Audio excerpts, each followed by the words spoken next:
என் கையை கடிச்ச மேட்டர்னு அது ட்ரெண்ட் பண்ணிட்டு இருக்கானுங்க. ஆ. புரியுதுங்களா? அதுல நடந்த சம்பவமே மறைக்கப்பட்ட சம்பவம். ஒரு விஷயம் நல்லா தெரிஞ்சுக்குங்க.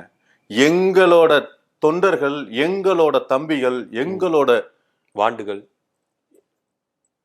இல்ல புரியல. வாண்டுன்னா குழந்தை பருவத்துல இருக்கிறவங்களதான் வாண்டும்பாங்க.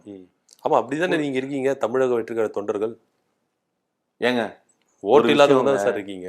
ஓட்டு இல்லைன்னு கிடையாது. எல்லாருக்கும் ஓட்டு உண்டு. இந்த வருஷம் போடலன்னா அடுத்த எலெக்ஷன்ல போட போறான். அவ்வளவுதான் விஷயம். புரியுதுங்களா?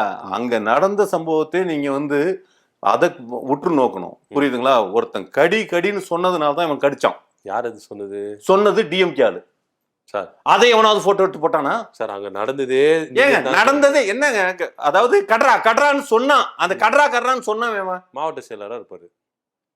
ஏங்க ஏன்னா நடத்துனதே நீங்க தான் சார். திமுக எப்படி உள்ள வர முடியும்? ஒரு பக்கத்து என்னன்னா மாவட்ட செயலருங்க, இன்னொரு பக்கத்து என்னன்னா தலைவனே கடிக்க சொன்னாங்கிறீங்க. இன்னொரு பக்கத்து என்னன்னா ஒருத்தர் நேத்து இந்த இது செந்தில் ஒருத்தர் ஒரிஜினா கடிக்க சொன்னாருலாம் பேசிட்டு இருக்காரு. என்னங்க இது நியாயமா? ஒரு நியாயம் வேணாமா? எவன் கடிக்க சொன்னான் அப்படின்னு சரி, கடி வாங்கினவன் தானே. அவன் கடி வாங்கினா என்னை கடிச்சு விட்டான் அப்படின்னு, எனக்கு ரத்த கல்லியா இருக்கு, எனக்கு இது ஊசி போட்டிருக்காங்க அப்படின்லாம் சொல்லியிருக்காரா? அரெஸ்ட் பண்ணாங்கல்ல கடிச்சவன.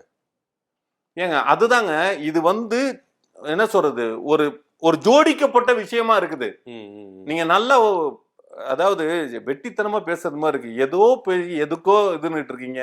என்னை ரொம்ப டென்ஷன் பண்றீங்க. சரி, ஓகே, டென்ஷன் ஆகுதீங்க, கூல் ஆகுங்க.